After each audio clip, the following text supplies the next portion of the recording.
ಎಲ್ರಿಗೂ ನಮಸ್ಕಾರ. ಇವರಿಬ್ಬರು ಮಾತಾಡಿದ ಮೇಲೆ ಏನು ಇರೋದಿಲ್ಲ ಅಂತ ಕೊನೆಗೆ ಮಾತಾಡೋಣ ಅನ್ಕೊಳ್ಳಿ. ಮೊದಲನೇದಾಗಿ ನನ್ನ ತಾಯಿ ಮನೆಯಲ್ಲಿ, ನನ್ನ ತವರು ಮನೆಯಲ್ಲಿ ಸನ್ಮಾನ ಮಾಡ್ತಿರೋದು ತುಂಬಾ ತುಂಬಾ ಹೆಮ್ಮೆ ತರುವಂತ, ಸಂತೋಷ ತರುವಂತ ಒಂದು ವಿಚಾರ.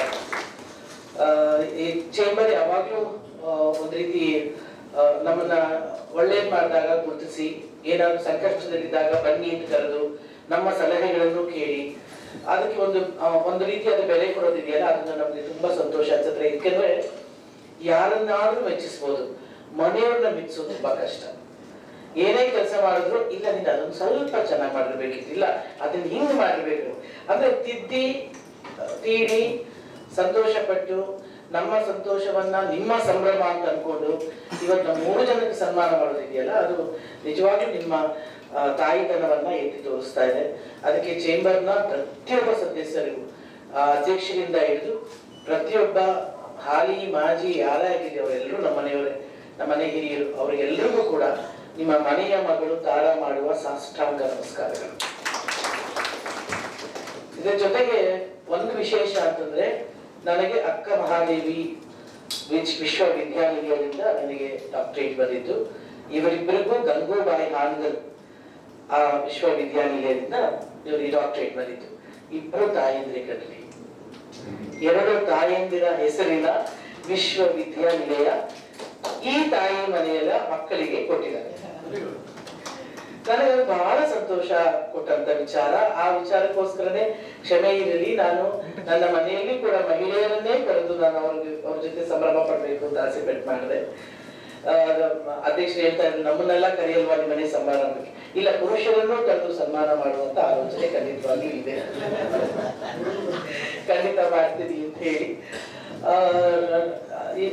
ಯೋಗ ಯೋಗ್ಯತೆ ಅದ್ರ ಬಗ್ಗೆ ಎಲ್ಲ ಮಾತಾಡೋಷ್ಟು ದೊಡ್ಡವಳಲ್ಲದೆ ಇದ್ರು ಕೂಡ ಒಂದೊಂದ್ಸತಿ ನನಗೆ ಇದು ನಿಜವಾಗ್ಲೂ ಅಂದುಕೊಂಡಿರ್ಲಿಲ್ಲ, ಕನಸು ಕಂಡಿರ್ಲಿಲ್ಲ, ಅಥವಾ ಎಲ್ಲಿಯೂ ದೂರದಲ್ಲಿಯೂ ಕೂಡ ಈ ತರದೊಂದು ಡಾಕ್ಟರೇಟ್ ನಾನು ಬರಬಹುದು ಆಗ್ತದೆ ಅನ್ನೋ ಕನಸು ಇರ್ಲಿಲ್ಲ. ಅವ್ರು ಮೊಟ್ಟ ಮೊದಲ ಬಾರಿಗೆ ಹಿಂದಿನ ದಿನ ನನಗೆ ಕರೆ ಮಾಡಿದಾಗ, ಸುಬ್ಬಂಗ್ ಅದನ್ನೇ ಹೇಳಿದೆ ನಾನು, ಹಿಂದಿನ ದಿನ ಕರೆ ಮಾಡಿದಾಗ ಸ್ವಲ್ಪ ಹೊತ್ತಿಗೆ ನಮ್ಗೆ ಮೈ ಕೈ ಕಾಲು ಎಲ್ಲ ತಣ್ಣಗಾಗಿದ್ದು ಆಯ್ತು. ಡಾಕ್ಟರೇಟ್ ಇರಿ 1 ನಿಮಿಷ ಅಂದ್ರೆ ನಮ್ಮ ಯಜಮಾನಿಗೆ ಇಮಿಡಿಯೇಟ್ ಆಗಿ ಫೋನ್ ಮಾಡಿದೆ.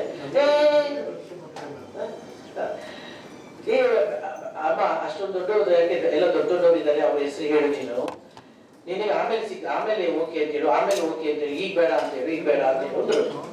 ನಾನು ಅದನ್ನೇ ಹೇಳಿದೆ, ಇಲ್ಲ ನಾನು ಅದನ್ನೇ ಹೇಳಿದೆ ಫೋನ್ ಮಾಡಿ, ಸರ್ ಥ್ಯಾಂಕ್ ಯು, ನನ್ನ ಅನ್ಕೊಂಡಿದ್ದೀರಾ, ಸತ್ಯ ಹೇಳ್ತೀನಿ, ನಾನು ಹೇಳಿದ ಮೊಟ್ಟ ಮೊದಲ ಹೆಸರು ಈಶಾ ಸತ್ಯ.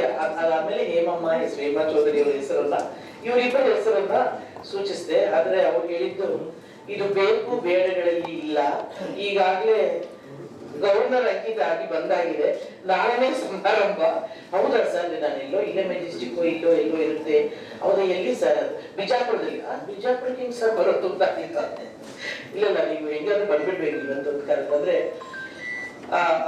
ಈ ಪ್ರಶಸ್ತಿಯ ಘನತೆ ಗೌರವ ಬಹುಶಃ ನಾನು ಹೋದ್ಮೇಲೆ ಗೊತ್ತಾಯ್ತು. ನನಗೆ ಯಾವ್ದು ಜನ್ಮದ ಪುಣ್ಯನೋ, ನನ್ನ ತಂದೆ ತಾಯಿ ಮಾಡಿರೋ ಆಶೀರ್ವಾದ, ಗುರುಗಳು ಮುಖ್ಯವಾಗಿ ನನಗೆ ಸಿನಿಮಾದಲ್ಲಿ ಎಲ್ಲವನ್ನು ಕಲಿಸಿದ, ಅದು ನಿರ್ದೇಶಕರಾಗಿರ್ಬೋದು, ಮೊದಲನೇದಾಗಿ ನಿರ್ಮಾಪಕರಿಗೆ, ನಿರ್ದೇಶಕರಿಗೆ, ಎಲ್ಲರಿಗೂ ಕೂಡ, ತಂತ್ರಜ್ಞರಿಗೆ, ಸಹನಟರಿಗೆ, ಕಲಾವಿದರಿಗೆ, ಹಿರಿಯರಿಗೆ, ಕಿರಿಯರಿಗೆ, ಎಲ್ಲಾರ್ಗೂ ಕೂಡ ತುಂಬಾ ತುಂಬಾ ತುಂಬಾ ಧನ್ಯವಾದಗಳು ಹೇಳ್ತೀನಿ.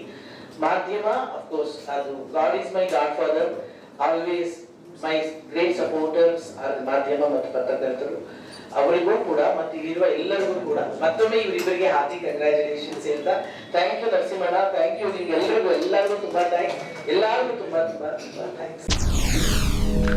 SS ಟಿವಿ, ಸಿನಿಮಾ ಜಗತ್ತಿನ ಕ್ಷಣ ಕ್ಷಣದ ಸುದ್ದಿಯೊಂದಿಗೆ.